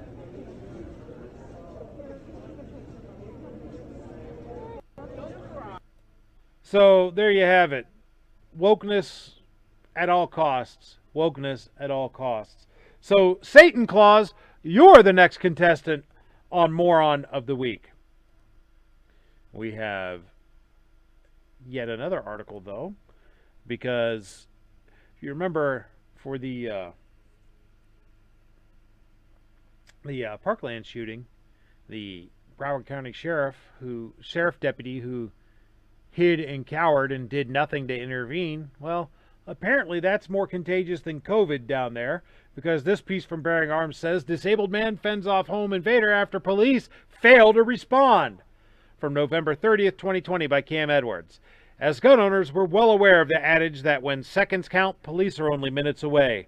Bill Norkunis, a 70-year-old resident of Broward County, Florida, can tell you firsthand just how accurate that statement is because he was forced to fend off a home intruder for more than 15 minutes earlier this month while sheriff's deputies waited at the end of his street. Norkunis, who had polio as a child and has suffered lifelong disabilities ever since, had just gotten out of the shower on the evening of November 7th when he saw a shadowy form outside of his bathroom window. He turned on an outside light, hoping to scare the stranger away, but instead the man was drawn like a moth to a flame to the front door of Norkunis' house. Norkunis grabbed his gun and his phone and called 911 while he warned the stranger that they would shoot if necessary. Despite repeated calls by neighbors and Norkunis himself, however, sheriff's deputies got no closer than 500 yards to Norkunis, and now the Broward County Sheriff's Office isn't answering any questions about why deputies didn't respond, issuing a statement to the Sun-Sentinel newspaper filled with boilerplate language about an ongoing investigation, and promises that the office is constantly reviewing and assessing its responses to emergency calls in order to provide the highest level of service to the public. In other words, bullshit, bullshit, bullshit, bullshit, bullshit, bullshit. Neighbors would not call the response the highest level. Instead of stopping the would-be intruder at Norkunis' door, witnesses said the deputies stayed down the street and around a corner some 500 yards away while Norkunis and his neighbors flooded the 911 emergency communication system, begging for help for almost 15 minutes. "If he opens the door, can I shoot him?" Norkunis asked the 911 dispatcher about 2 minutes into his phone call for help. By the third minute, Norkunis is telling the dispatcher that the stranger is trying to kick the door in, according to recording of the call. While still on the phone with the dispatcher, Norkunis can be heard warning the stranger that he'd better leave or he's going to get shot. Until this point in his life, Norkunis had never pointed a gun at anyone before. "Get the cops here quick," he barks into the phone at minute 4. 3 minutes later, Norkunis' voice is weary. "Sheriff, hurry up, please." 3 more minutes pass. "Where the hell are the cruisers? They're still not here. Jesus Christ, there's still no cruisers. Come to my house, please, please." He tells the dispatcher his glass door is smashed in and he doesn't know what to do. The dispatcher tells him the deputies are canvassing the area to make sure no one else gets hurt. Even after Norkunis' glass door was shattered, deputies failed to respond. In fact, the suspect, 23-year-old Timothy Johnson, eventually wandered away from Norkunis' home and began trying to break into several other homes, all while Norkunis' neighbor Julio Fuentes watched and followed from a distance while on the phone with dispatchers. "Oh God, oh God, oh God, he's walking to my effing house. Holy F, please help me. Please hurry to F up," cried out another neighbor who spent several minutes on the phone with a dispatcher, initially trying to get help for Norkunis and then for herself as Johnson headed toward her house. With each minute that passes, the more incensed the woman becomes. The dispatcher tries to assure her help is on the way. With Fuentes still following the man then goes to another neighbor's house. The woman tells this to the dispatcher. "Oh my God, this guy is effing terrorizing everybody's house, and you guys are nowhere to be found." She lays into the dispatcher. "He could have gotten away and he could have hurt somebody. My neighbor is disabled. My neighbor walks with a cane and you guys take your time. You guys take your effing time." The dispatcher replies, "They were not taking their time." Certainly seems like it. Eventually, Johnson wandered close enough to where the deputies had gathered several hundred yards away and was taken into custody. But the incident has left Norkunis and his neighbors shaken. Norkunis says that almost every neighbor he's spoken to says they now want a gun for their own in case something like this happens again. The response, or lack thereof, on part of the Broward County deputies brings to mind the similar response to the shootings at Marjorie Stoneman Douglas High School in 2018, when deputies waited outside the school rather than rush into the building to confront the shooter. The Supreme Court has repeatedly ruled that law enforcement have no obligation to protect you as an individual. So Norkunis and his neighbors have no real legal recourse against the Sheriff's Department for refusing to respond to the multiple 911 calls. Norkunis says the Sheriff's Office offered him $500 from the county's Victim Services Fund, which he refused. Johnson, meanwhile, has already been released from custody on $14,100 bail. I hope for his sake that he stays far away from Norkunis' neighborhood, because I have a feeling that the residents aren't going to be waiting for police to respond the next time someone tries breaking into their homes. What the holy hell. Get arrested by the fisheries department because it sounds like a catch and release program. It sounds like what Broward County needs is some, volunteers with a shovel to help clean up the mess. What they need is to be somewhere in there. Maybe they can find some surplus balls from the Marine Corps or something. Guys that are retired and don't need quite so many. Maybe they can donate one to help these deputies out. Because Broward Cowards Part 2, you are our contestants for Moron of the Week. And then, of course, we have Uncle Sniffy himself, Joe Biden, just because he's Joe Biden. So what do you guys think? The malicious Michigan rep, the stupid school board, Satan Claus, Broward Cowards, or Uncle Sniffy? Squib, who do you pick? Well, you got a lot of good choices this week, but since YouTube won't let me type in Hood Rat, I'm going to vote for the Hood Rat from Detroit because she doesn't represent all of Michigan, and although some of those calls might be faked and some might be real, there's a professional way to handle it, and then there's her way, and her way just exposed everything everybody's been saying about her party. Did YouTube actually not let you type in Hood Rat? Both Squibload and Squiblift tried to type in the word Hood Rat, and it was blocked, but putting the words separately in a sentence, not next to each other, was not. So I'm going to vote for Hood Rat of the Week. And already, that's 45 minutes away from my house. I think I'm more than justified in saying it. Outstanding. Roll call. Who's your favorite this week? Well, after I vote, I want to say, yay, because I got to go to bed and get up in the morning. And I'm going to vote for the cops, the sheriff people. Broward Cowards. Those people are just horrible shitbags. Pickle, who do you choose? I think I'm going to have to go with anti-gun Santa. Satan Claus. All right, so far we've got a three-way tie, giggity. Hood Rat, Satan Claus, and Broward Cowards. So those of you out there in the chat, now it's your turn. Tell me what you think. Who deserves to be the moron of the week? The malicious Michigan rep, a.k.a. Hood Rat, stupid school board, Satan Claus, Broward Cowards, or Uncle Sniffy Joe Biden? Go ahead and tell me what you believe. I'll catch you guys later. Thanks for having me, Budget. Hey, thanks for being here, Ro. Midnight votes check, for boy. Keep them in check. Midnight votes for Satan Claus. Ozzy's barking at the Broward Cowards. Pete's barking at the Broward Cowards too.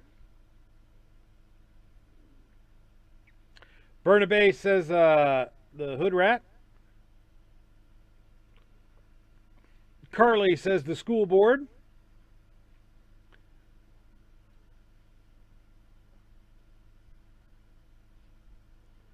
So Giz votes for the Cowards. Maybe Coward of the County is their anthem down there. Yeah.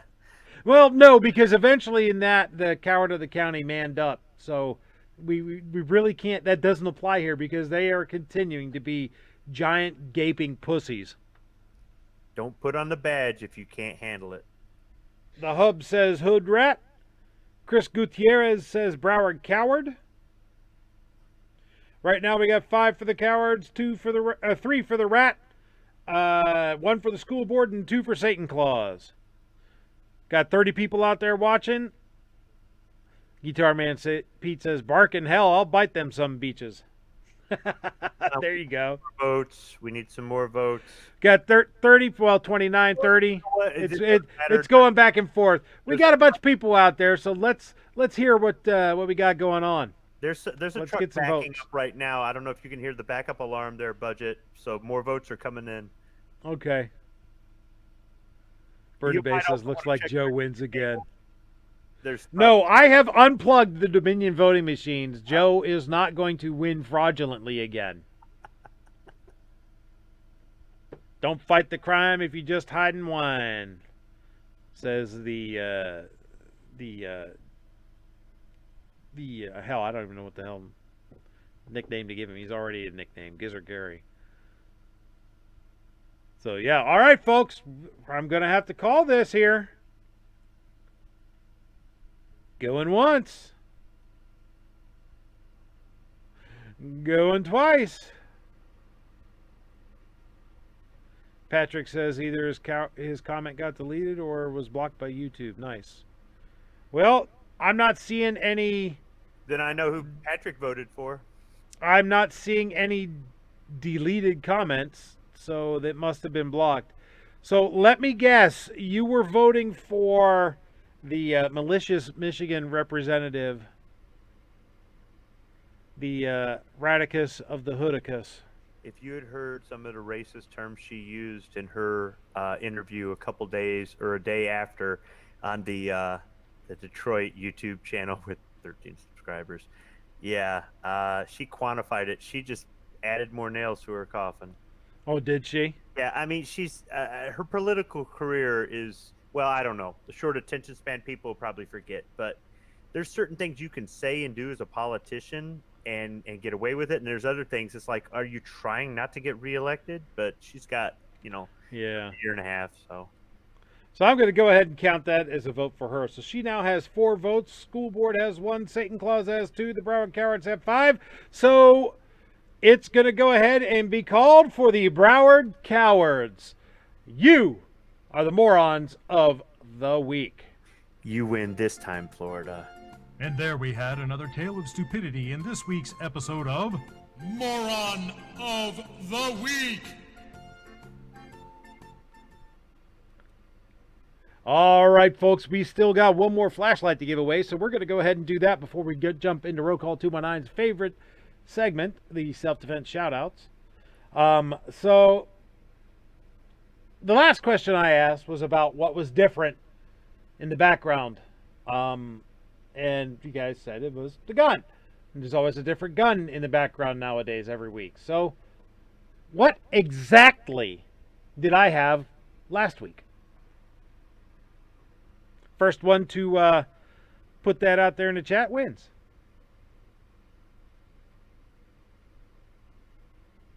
Exactly now.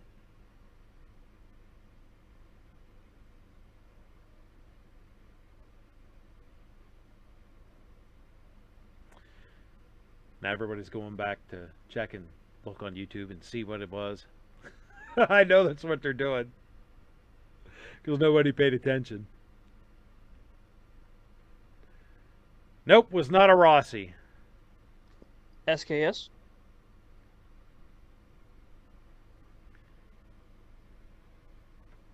Yes, it was an SKS, but what was it? Okay, I was being a smart aleck. I actually didn't know that. Asshole. Hey, I wear that badge with honor.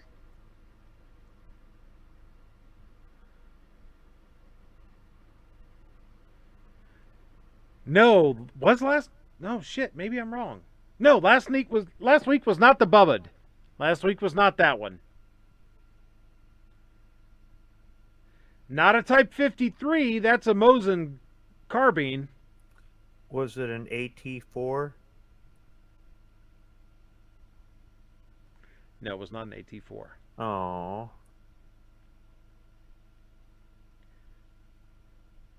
It's a different designation, Pete.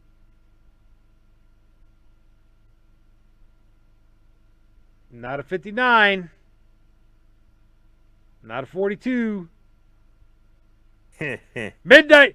You already won, damn it. I'm not giving you another flashlight, sucker. Well, I don't know. It could be pretty dark up there. You might need to. Pete with a 56. I'm going to give that one to Pete. So, there you go, Pete. Yes, it was. It was a Chinese Type 56 SKS. So, there you go, Pete. or send me an email, budgetgunsandgear@gmail.com. Remind me of your address, and I will get that sent out to you. I'm not giving you 2 of them, Pancake Boy.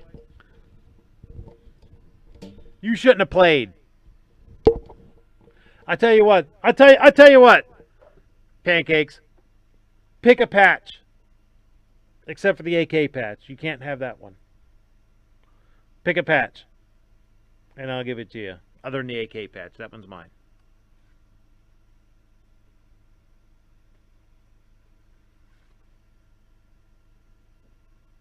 So, pick a patch and I'll give it to you. Here's your consolation patch. George says it's rigged.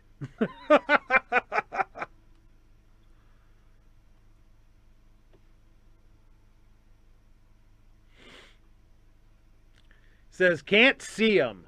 Uh-oh. Well, let me see if I can. think you have to have people that are observing. You know, I mean, they can be a safe distance away, but still see what you're entering into the machine. There you go. There's that. There's dem patches right there. There's even dem patches right there. So you let me know. Not the AK patch. That one's specifically exempted. That's the... No.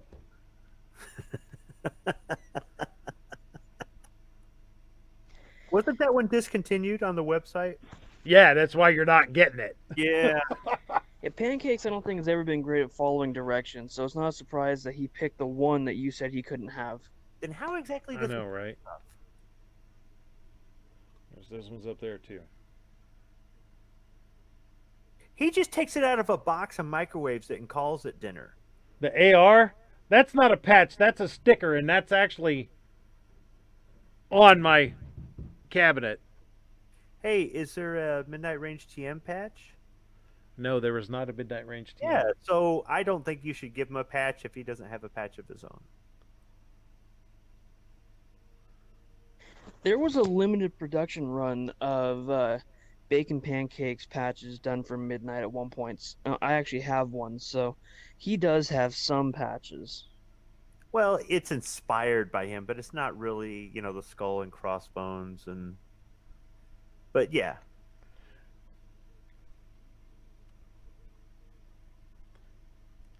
Spam can. All right, that's yours.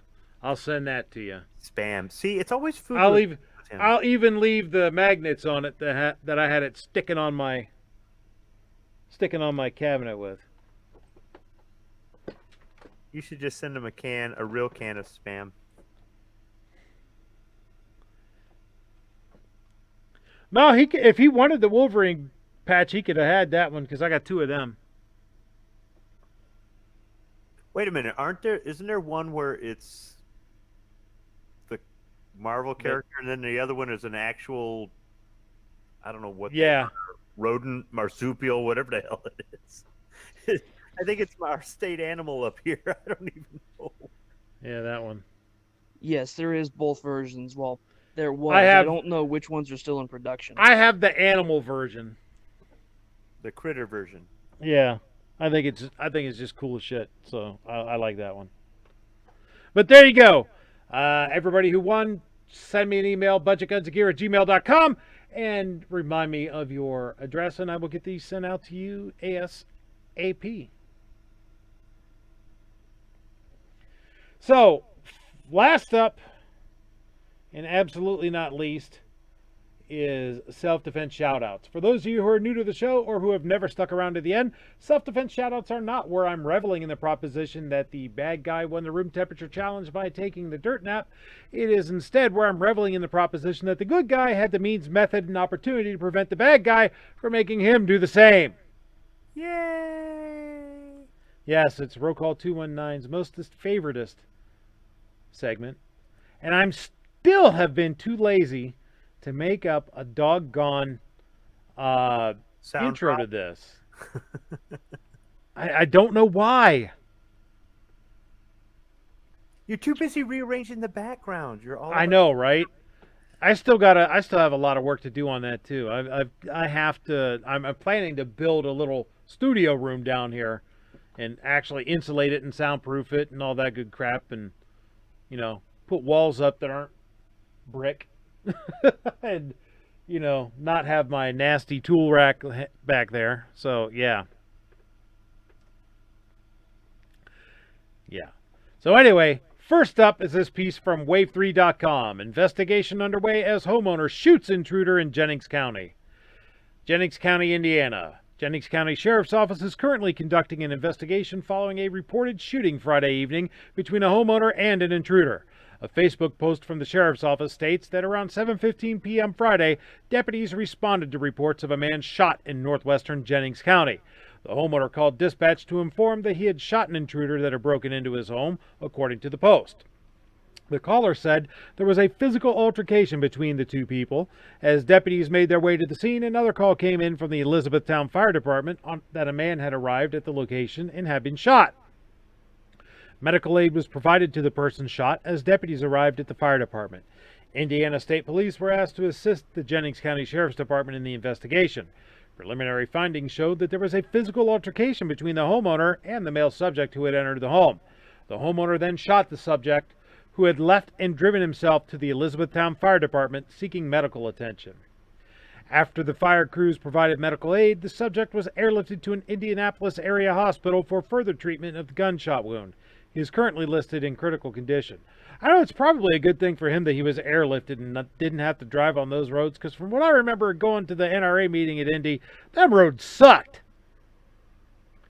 So, yeah, good.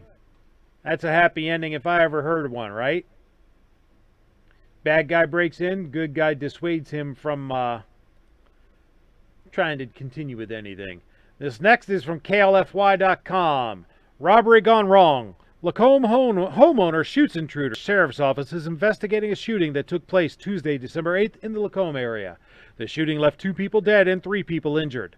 Shortly after 10 a.m. Tuesday, STPSO deputies were called to a residence in the 28,000 block of Palmer Drive in reference to a shooting. The homeowner told deputies he shot at 4 men after the men entered his home armed with guns. Medical personnel pronounced 2 of the men dead on the scene. The remaining 2 were transported to a local hospital where they're being treated for gunshot wounds. A 4-year-old child who lives in the home was also struck. The child was transported to a local area hospital and is expected to make a full recovery. While it is always tragic anytime there is a loss of life, Sheriff Randy Smith said, "I am pleased that due to the rapid response time of our deputies, all parties that were involved in this isolated incident have been accounted for. The bodies of the deceased have been turned over to the St. Tammany Coroner's Office. The investigation remains ongoing, and additional information will be provided as it becomes available." You know, I guess that one goes into the play stupid games, win stupid prizes category, right? Speaking of play stupid games and win stupid prizes, this is from NBC Los Angeles. This is something straight out of Compton here. Carjacker shot by his victim before being hit by another car that kept going. From, let's see, City News Service, published December 1st, 2020. Yeah, it's a little bit older, but I didn't get to it last week, so we're doing it this week. In a bizarre turn of events in Compton, authorities confirmed Tuesday that a carjacker who died was shot by his intended victim in Compton before being hit by a passing vehicle that kept going. The shooting was reported at 8:40 p.m. Sunday at the intersection of Compton Boulevard and Santa Fe Avenue, according to the Los Angeles County Sheriff's Department. Authorities withheld the name of the fatally injured man who died at the scene, pending notification of his relatives. Investigators have learned that a male adult driver, the victim, was stopped at a red light in his vehicle, Sheriff's Deputy Trina Schrader said in a statement. The suspect walked up to the victim while he was seated in his vehicle and brandished a handgun. The victim was armed and shot the suspect. The victim then drove a short distance away for safety and awaited the arrival of sheriff's deputies, she said. The suspect was then struck by at least one vehicle traveling westbound through the intersection. That motorist stopped briefly, then took off. The victim has been cooperating with detectives as the investigation continues, Schrader said. He has been interviewed and is not in custody. When complete, this investigation will be delivered to the LA County District Attorney's Office for review and filing consideration. Schrader said investigators are looking for witnesses. There were multiple cars on the road, along with pedestrians in the area at the time of this incident, she said.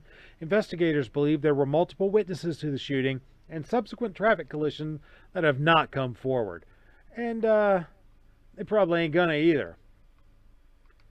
So, try to carjack somebody, get shot, and then get run over. I'm sorry, you know, I guess it isn't funny when someone dies, but in this case, can we make an exception? Well, I think try to steal a car, and I guess you live live by the car, you die by the car, right? DaytonDailyNews.com. Woman tells dispatcher she shot intruder in her Bellbrook home. A woman told a dispatcher that she shot a man who intruded into her Bellbrook home Saturday night. In a 911 call, the woman told a dispatcher that she was sitting in her garage when the man, the father of her child, entered her home uninvited. He's never been in my house. I don't deal with him. I don't talk with him, the woman said. Andre Evans, 40, of Dayton, was identified by the Montgomery County Coroner's Office as the person who died at Miami Valley South after an incident at a residence at the 1900 block of North Regent Park Drive. The cause and manner of his death is still under investigation. He got shot. Bellbrook police are actively investigating the shooting and received evidence collection assistance from the Greene County Sheriff's Office at the scene.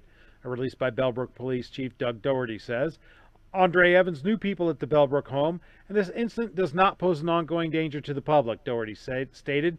We expect the investigation to be a lengthy process as we await autopsy and toxicology results, complete interviews and gather additional evidence. Once the investigation is complete, the Greene County Prosecutor's Office will review the case. Dayton University law professor Thomas Hagel told the Dayton Daily News that Ohio law allows someone to protect themselves if someone breaks into their home. This law is known as the Castle Doctrine. It's pretty straightforward. If they break into your home, there's an assumption that you're being threatened with serious bodily harm, Hagel said. However, Hagel said the law does not allow someone to shoot a trespasser who is not posing a threat. Hagel said a recent change to Ohio law now mandates prosecutors to prove a defendant wasn't acting in self-defense at the time of the incident. The woman told the dispatcher that the man was shot in the garage of the Bellbrook home and that she didn't know where in the body the man had been shot. The woman also said that she had a protection order against Evans. Well, hell, how could he even have been there, right? The Dayton Daily News is working to confirm the protection order. Next up, certainly not least though, because it is the last, from WSILTV.com. Store clerk shoots robbery suspect in Maplewood. From December 10th. Maplewood, Missouri. A robbery suspect is hospitalized after being shot by a store clerk in suburban St. Louis. Police say they won't likely ask for charges against the clerk, who they say acted in self-defense. The incident happened Wednesday night in Maplewood. Police say the 21-year-old suspect was found inside the break room of the Boost Mobile store. He had been shot 3 times and underwent surgery. Police say the Boost Mobile employee was alone when the man came in with a gun. The employee was able to pull out his own gun and shoot the suspect. The clerk was unhurt. And that, folks, is how it's supposed to go. At least in my humble opinion. So, I think we are going to be done for the night, folks. We've covered everything that we needed to cover. I want to thank everybody who had been here. I want to thank John Crump for stopping by. Check out his stuff on MLN.com. He also has a YouTube channel. And head on over to the Gundies and show John some love because he is entered in a couple categories over there, as is yours truly, by the way, in Best Gun Reviewer and Most Likely to Survive an Apocalypse. So I think John is Best Content Creator and not Content Creator, but Best Crossover Creator and Influencer of the Year, I think. So go give him some love, folks. I want to thank Roll Call 219 for coming by. Go check his stuff out, especially Rants and Raves on Wednesday night. You will find that Roll Call is probably the most honest and straightforward and relatively uncensored person you're going to find on the internet. You know, love him or hate him, agree with him or disagree with him, you will always know where you stand with Roll Call 219. Speaking of always know where you stand with him, I want to thank the irascible yet lovable Squibload, even if he is, you know, doing Mark McCloskey cosplay in his avatar. I still think that's funny. Thanks for coming by, Squib. Is there anything you'd like to leave us with? Anything that you want to plug? Well, thanks for letting me be part of the conversation. And I'll plug the Travis P11 channel in about 7.5 hours. Caliber Corner will be on. I think we're talking about stocking stuffers. Outstanding. Pickle, what would you like to leave us with, sir? Is there anything you want to plug? Since you already hit the Gundies, that kind of covers what I was gonna plug. But that's for appreciate the invite, and I also encourage everyone to check out Travis P11's Caliber Corner tomorrow morning. Should be interesting. Check it out, folks. I want to say thank you to everybody out there in the chat, particularly those of you who've been here from start to finish. I don't know how you do it, but hats off to you. Thank you very much. I love this stuff. I'm almost getting tired of saying it because I say it every week, man. I'm humbled and amazed that you've chosen to spend this time here. You could be doing anything on your Friday night, but you're having this conversation with us, and I absolutely appreciate it. Thanks for being here, folks. Thanks for being a part of it. Thank you to the new people for sticking around, and thank you to those of you who've been here forever for continuing to stick around. Don't know why you do it, but I'm glad you do. We've gone over some stuff that bears watching tonight. As far as this stuff with the ATF, we need to keep on our representatives, our senators and whatnot, and making sure that they understand what our opinions on these are. We also need to make sure, if you're here in the glorious state of Ohio, make sure that we tell our state senators and representatives what we think about, let's get rid of this duty to retreat garbage. Let them know what you think. Send them a snail mail, email, telephone, telegraph, carrier pigeon, smoke signals, semaphore, heliograph, whatever you have to do to let them know what you think, and never, ever, ever give up the fight. I'll see you guys on the next one.